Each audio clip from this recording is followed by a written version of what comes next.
Hello, everybody, and welcome to my top 5 video games that I played, not that came out this year, but that I played in the year of 2021. Doesn't mean the game had to come out in 2021, but obviously a few of them did happen to, come out then. Anyway, for this list, I'm going to take into account everything I loved and everything I hated about the games, what my general experience with the game was when I was playing it. It's going to be a little bit of bias when it comes to the reception of the videos, how I felt about editing them, how I felt posting them, and whatnot. But that's barely going to actually make a difference because there's one game on this list that I absolutely hated when it came to editing and posting and all that, but I still love the game. And I'm going to give myself a little bit of time for each game just to kind of talk about how I felt. Let's just get into it then. So my number 5 favorite game that I played this year is Portal 2, mainly because it's just a good game. Now this game would be higher on the list if I didn't decide to play the entire game in 2 sessions. That was a big mistake. At the time I was rushing to make content. I was recording Outlast at the time, finishing Portal 2, and trying to make roughly 16-17 videos for the coming months because I was going out to college, so there's not much I could do. So I just decided to play the game in 2 sittings, which was really detrimental to my opinion of the game. I went from curious and interested in the puzzles to just plain mad because I couldn't figure them out. But the characters were amazing. I didn't really appreciate the characters till afterwards when I kind of was rewatching the footage because oh god, GLaDOS and Wheatley, dude, what a good character. He's funny. He's played by that guy, the tall guy from the Tooth Fairy and that Nazi movie that came out a couple years ago. Funny guy. The atmosphere was, it was something. I would say the atmosphere was improved from the first game because, it had a little bit of nature in it. It was a little bit run down. But overall, I wasn't really interested in the environment itself. I was more interested in the characters and the underground section, which was a lot more intriguing than the upper section with the woodland, whatever. It was a mix between serious but comical, and sometimes the tone didn't really land well for me. Overall, very, very solid title. That's Portal 2, number 5. Number 4 is gonna go to, not surprising at all, Five Nights at Freddy's Security Breach. It just came out a couple weeks back. Now, the game is not perfect, but let's talk about what I love about the game. I love what the game was trying to go for. Sure, it was overcrowded, and the developers decided to put way too much in the game, and many of the aspects of the game didn't really, go anywhere. I thought what was presented to us in this game was amazing. I was looking at this game through a FNAF lens and not a Game of the Year lens, because I knew this game wasn't even going to compare to Minecraft or Breath of the Wild. It was never going to compare to those. It's not The Last of Us. It's not Spider-Man PS4. It's its own thing. Because to me, this game, it's not a serious game. There's no serious tone. Sure, there are tense moments, but those are few and far between. There's not many of them. Even the goofy sections, like the daycare, which is honestly probably my favorite section of the game. They turned something that was perfectly innocent and was kind of goofy when you first get there into something that was kind of tense. And they did a very good job in certain sections. Music Man was great. All the characters' designs were great. Unfortunately, there are some flaws with the characters, but still, I enjoyed the game for what it was. I had a good time. I was very lucky. My playthrough, for the most part, was glitchless. Sure, I used a couple, but nothing that soft locked me, nothing that made me have to reset. And I feel like that maybe helped my experience. I know that some people have had terrible experiences with this game because they just can't get past crucial sections of the game because it just glitches. I appreciate what Steel Wool was going for. Also, the true ending, or the burn trap ending, whatever that was, I know people hated it. Sure, it had bad aspects to it, but I just thought it was cool. I don't think I actually expressed it on stream how dumbfounded I was, but I was kind of lost. I got down there and I saw Freddy Fazbear's Pizza Place, and I was like, huh? I was not expecting them to integrate FNAF 6, I'll be honest with you. Sure, I think it's dumb that Molten Freddy now has Chica and Bonnie on it. Burn Trap is just, it's dumb. He's back, but again, Springtrap, oh my god, purple guy. It's dumb, but it was fun. Now, what do I hate about this game? That's a great question. The story. It makes literally no sense. Why is Gregory not just sitting in Freddy's room until 6 a.m., which is just the play? What are Vanny's motives? What is she actually doing? Sure, there were little tapes hidden around the map, but they didn't tell us anything.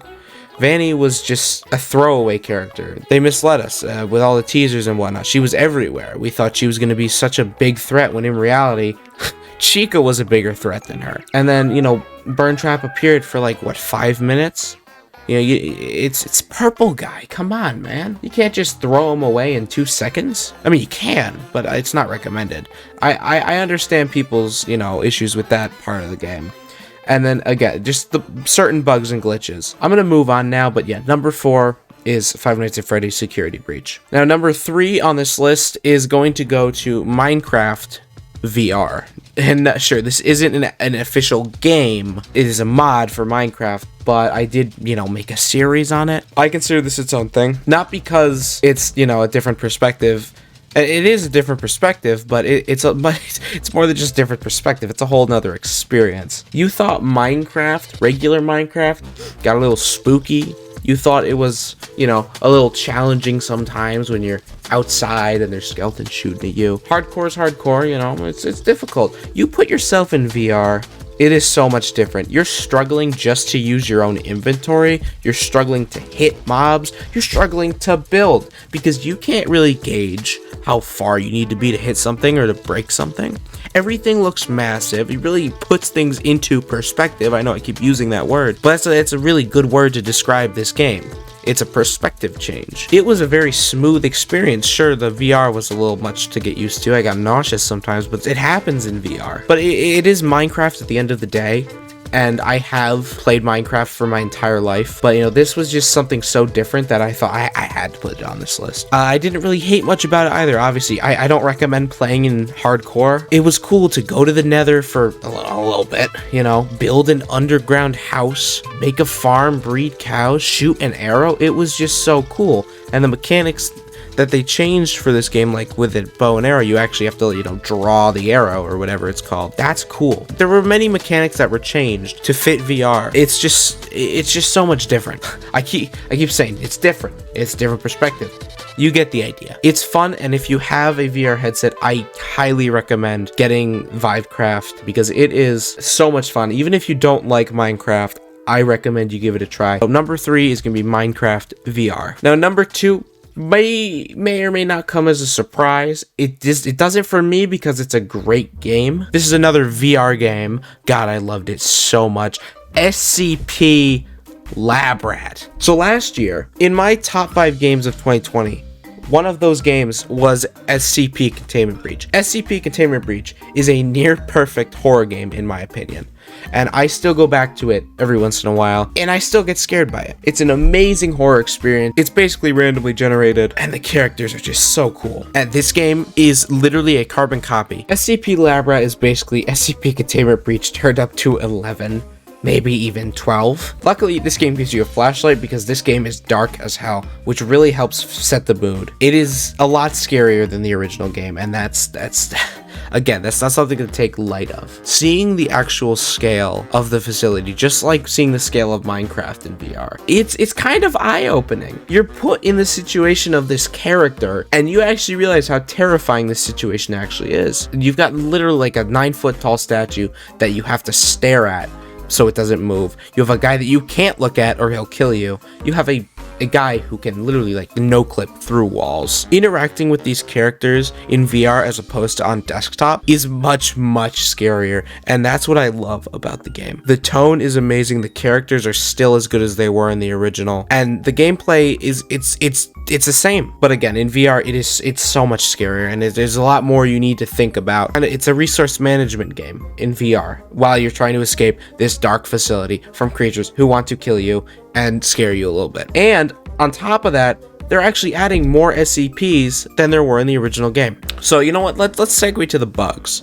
There aren't many bugs in the game. When I played, I noticed that items would sometimes just despawn from your inventory, especially ones that had ragdoll physics like the cut off hand. But the biggest glitch, or not really glitch, but issue was the responsiveness of the hands. It's a lot worse if you have your graphics higher and your full body showing. There's options to switch around so that you can make the game as optimal as possible, but even then, when I was playing, my hand was really delayed, so I had to play the game real slow. You know, it wasn't the worst. I still was able to get through the game, but it was kind of annoying. Overall, number 2 is going to be SCP Labrat, the perfect VR horror experience. So number 1 on my list is it's pretty obvious. It was nominated for Game of the Year and sadly, you know, didn't get it, which in my opinion it should have. It's a semi-horror game. I wouldn't really call it that because it's only one real aspect that's scary to it. Resident Evil Village. What more do I have to say? This game is amazing, and it was also my introduction to the Resident Evil series. I had never played Resident Evil, and I do know that the games that came before 7 were a little different, so I still have to go back and play those, which I will. I do plan on playing those at some point on the channel. But Resident Evil Village was a really good introduction to the series, even if it was a big turn away from the main plot. What did I love about this game? Everything. The characters were great. Every single location was great. The voice acting, you know, I'll get back to the voice acting. The cutscenes were really good. The graphics were amazing for a computer that can't handle ray tracing. It looked super realistic. Actual gameplay was pretty clean. The gun selection was really good. The Duke was amazing, the shop and all that. It is a near perfect game in my opinion. Obviously, I'm biased to some of the events that I didn't like. You know, the main thing that I hated about the game was the second main section of the game with the giant fetus monster that tried to, you know, consume you. I also really wasn't a fan of the majority of the third section with the Fish King and the windmills. I thought that was just kind of a tedious puzzle. I mean, it was still enjoyable, but it was a lot more tedious than I would have hoped. The final boss fight was also kind of a letdown. It was still very difficult, but I feel like the character should have been built up a little bit more, but I still think this is a near perfect game. That is going to be the final game in my top 5 games of 2021. The list went Portal 2, Five Nights at Freddy's Security Breach, Minecraft VR, SCP Labrat, and Resident Evil Village. I hope you enjoyed listening to me ramble on about these amazing games. I'm gonna let you go now. Here's a little, you know, end card thing. Go watch my best of 2021, please. I'm begging you, man. It's a funny video. Come on, go watch it, please.